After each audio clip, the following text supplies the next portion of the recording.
નમસ્કાર મિત્રો, સ્વાગત છે તમારું મારી ચેનલ ખ્યાતિ પારેખમાં।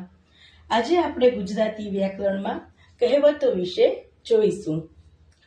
એક પંથ અને દો કાજ એટલે કે એક કામ કરતા હોઈએ ત્યારે બે કાર્ય સિદ્ધ થતા હોય એને કહેવાય છે એક પંથ અને દો કાજ।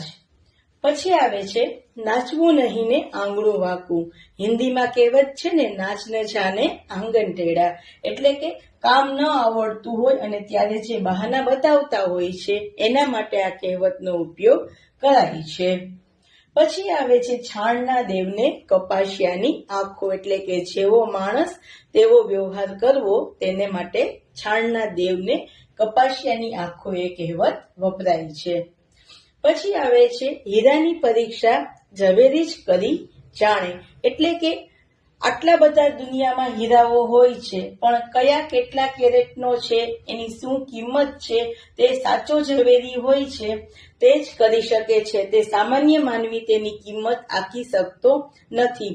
આ કહેવત ઉપર મને એક વાત યાદ આવે છે કે એક ભાઈ હતા જેને એક દીકરો હતો, તો એ ભાઈ મૃત્યુ પામે છે તો એનો દીકરો હોય છે એ એના કાકાને ત્યાં જે એની પાસે દાગીનો હોય છે એ બતાવવા જાય છે।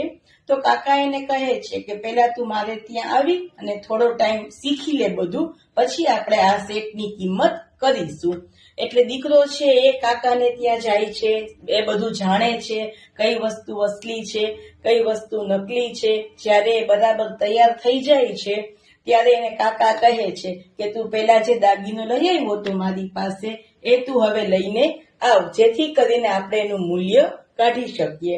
જ્યારે દીકરો તેને લઈને આવે છે ત્યારે એને ખબર પડે છે, કારણ કે હવે પોતે જાણે છે શું સાચું છે શું ખોટું છે તે એ જાણે છે, એટલા માટે એને તરત જ ખ્યાલ આવી જાય છે કે આ જે દાગીનો મારી પાસે છે તે સાચો નથી, તે આર્ટિફિશિયલ છે, એને ખ્યાલ આવે છે।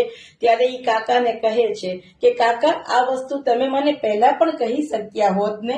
તો કાકા કહે છે કે તને અસલી અને નકલીની પરખ હતી નહીં, જો ત્યારે હું તને કહેત કે આ નકલી દાગીનો છે તો તને એવું થાત કે કાકા મારી સાથે છળ કરે છે, ખોટું કરે છે, પણ હકીકતમાં એવું હતું નહીં। અત્યારે હવે તું ઝવેરી બની ગયો છે, તું જાણે છે શું સાચું છે શું ખોટું છે, ત્યારે મારે તને આની પરખ કરાવવી હતી। એટલે દુનિયામાં એવું જ હોય છે કે જે સારા લોકો હોય છે, ઝવેરી લોકો હોય છે, તે જ સાચા માણસોની કદર કરી શકતા હોય છે। પછી આવે છે બાર ગાંવે બોલી બદલાય, એટલે કે લાંબા અંતરે ભાષામાં ફેરફાર જણાય છે।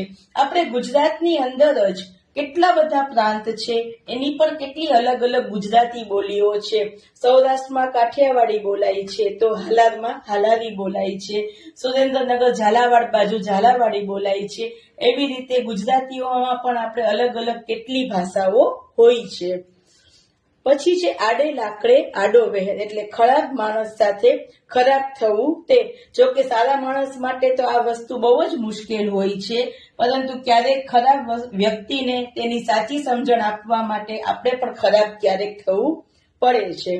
પછી આવે છે તેલ જુઓ ને તેલની ધાર જુઓ, એટલે સંજોગો જોઈને ધીરજથી કામ કરવાનું। ક્યારેક ઉતાવળમાં કામ બગડતું હોય છે, એટલે આપણે પેલા નિરીક્ષણ કરી અને શાંતિથી જોવું પડે છે અને ત્યાર પછી નિર્ણય લેવો પડે છે।